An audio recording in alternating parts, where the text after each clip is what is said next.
कल प्रदोष पड़ेगा।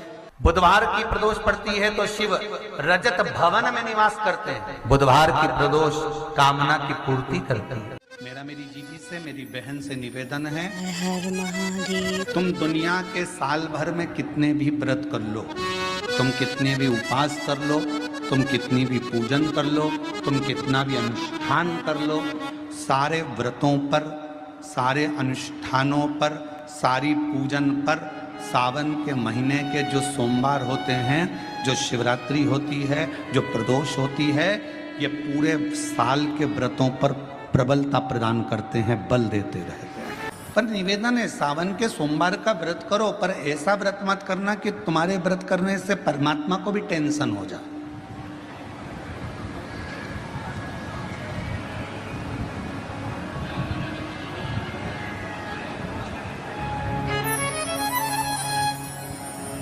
कई माताएं व्रत कर लेती हैं, मेरा सावन का महीने में व्रत है, पूरा 1 महीना व्रत करूंगी, 1 लौंग खाऊंगी, 1 गिलास दूध लूंगी, इसके सिवाय कुछ नहीं लूंगी, 1 फल खाऊंगी, इसके सिवाय कुछ नहीं। बहू बेचारी बोल रही, मम्मी शुगर ऊपर नीचे हो जाएगी,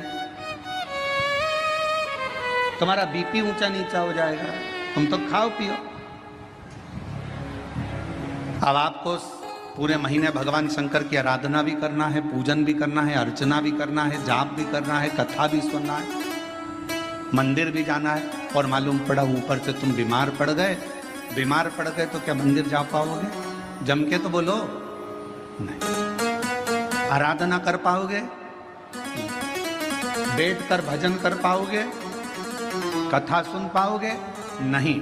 इसलिए व्रत ऐसा करना जिस व्रत में तुमको भी टेंशन नहीं, तुम्हारे परिवार को भी टेंशन नहीं, और भगवान शंकर को भी टेंशन नहीं, किसी को चिंता नहीं, तुम्हारे व्रत करने से किसी को परेशानी नहीं। मालूम पड़े तुम भोजन का त्याग कर दो, इसका त्याग कर दो, उसका त्याग कर दो, सब चीजों का त्याग कर दो और बीमार पड़ जाओ, तो शिव महापुराण की कथा कहती है ऐसा तप, ऐसी साधना किसी का। कई माताएं तो ऐसी भी होती हैं भाई, पत्र लिखती हैं, कहे गुरुजी हमारे घर में अभी इनकी तबीयत ठीक हुई, फिर ससुर की तबीयत खराब हो गई, देवर का हो गया, देवरानी का हो गया, सास की हो गई, मेरी हो गई, बच्चे बीमार पड़ रहे हैं, कहीं कोई बीमार पड़ रहा, कोई बीमार पड़ रहा, एक ना एक घर में बीमार पड़ते ही रह रहे हैं, कोई ठीक रह ही नहीं पा रहा। गुरुदेव हमारे घर में कोई दोष हो गया क्या, या हमारे पूजन के कक्ष में कोई तकलीफ हो गई, या हमारे घर में पितृदोष हो गया, वास्तु दोष हो गया, काल सर्प दोष हो गया, एक बीमार पड़ता एक ठीक होता, फिर बीमार पड़ता फिर ठीक होता, फिर बीमार पड़ता फिर ठीक होता। शिव महापुराण की कथा कह रही है, शंकर भगवान का चरित्र कह रहा है, सावन के महीने में प्रदोष का जो दिन आए, 2 प्रदोष श्रावण के महीने के 2 प्रदोष पड़ेंगे, किसी भी प्रदोष पर एक पीपल के पत्ते पर कनेर का पुष्प अपने घर के अंदर रख लीजिए प्रदोष के 1 दिन पहले, और प्रदोष वाले दिन उसको बहते हुए पानी में डाल दीजिए।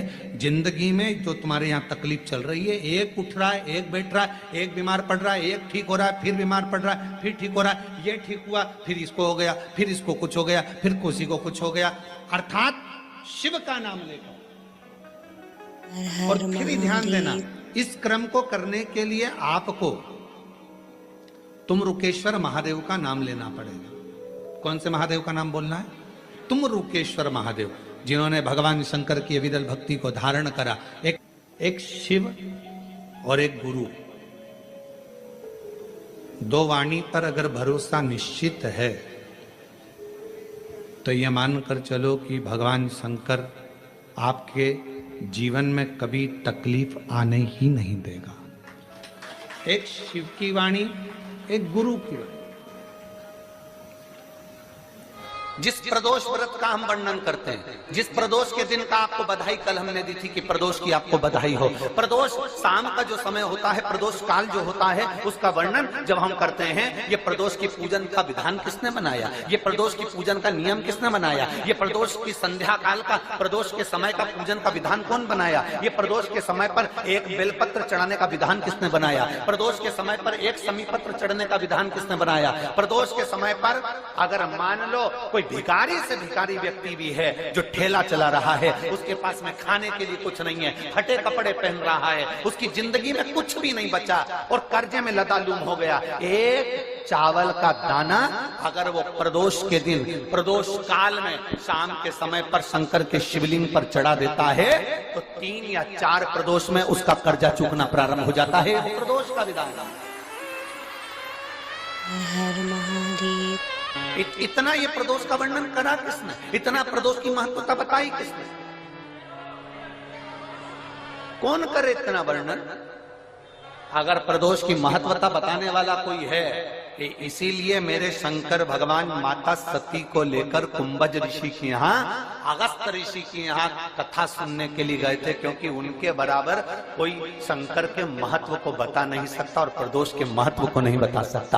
सती मैया को प्रदोष का महत्व बताने के लिए शंकर सती जी को लेकर कुंभज बाबा के यहाँ गए थे, अगस्त ऋषि कि प्रदोष के महत्व को तो जानो सती,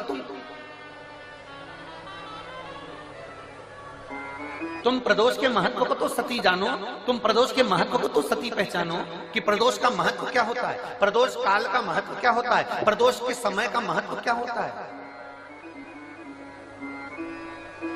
जिस समय पर सूरज डूब रहा हो,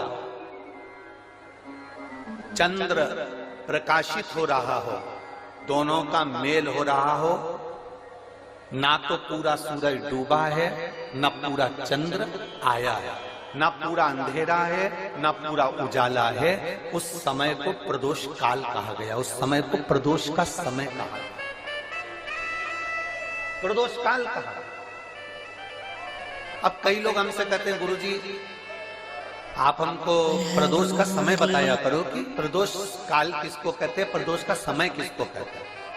अब एक बात हम आप सबसे कहना चाहते हैं, जितने लोग आस्था चैनल पर सुन रहे हैं, जितने फेसबुक यूट्यूब पर सुन रहे हैं और जितने रेवाड़ी की इस पवित्र धरा पर कथा को सुन रहे हैं, आप सबसे एक बात कहना चाहेंगे, अगर हम समय देखकर बताएं आपको कि शाम को 6 बजे, 6:30 बजे, 6:30 पे लेकर 7:30 के बीच में ये समय है, या 5:30 से लेकर 6:30 तक का ये समय है, या हम तुमको बोल दें कि इतनी बजे ये समय प्रदोष काल का रहेगा या इतनी बजे ये समय रहेगा, तो देखिए कभी कभी ठंड का समय आता है तो दिन जल्दी ढल जाता है, कभी कभी गर्मी का समय रहता है तो दिन बहुत लेट ढलता है। इसलिए समय की गणना से मत चलो, आप तो ये अंदाजा लगाकर रखो कि दिन ढल रहा हो, अंधेरा होना शुरू हो रहा हो, सूरज डूब रहा हो, चंद्र प्रकाशित हो रहा हो, अंधेरा अपना काम कर रहा है, सूरज ढलता जा रहा है, दिन कम होते चले जा रहा है और अंधेरा थोड़ा बढ़ते चले जा रहा है। इन दोनों का जो मिलन का समय हो, अब वो कितनी भी बजे, आप तो बस उसके मिलन का समय निकाल लो, वही समय प्रदोष काल कहलाता है, वही समय प्रदोष काल।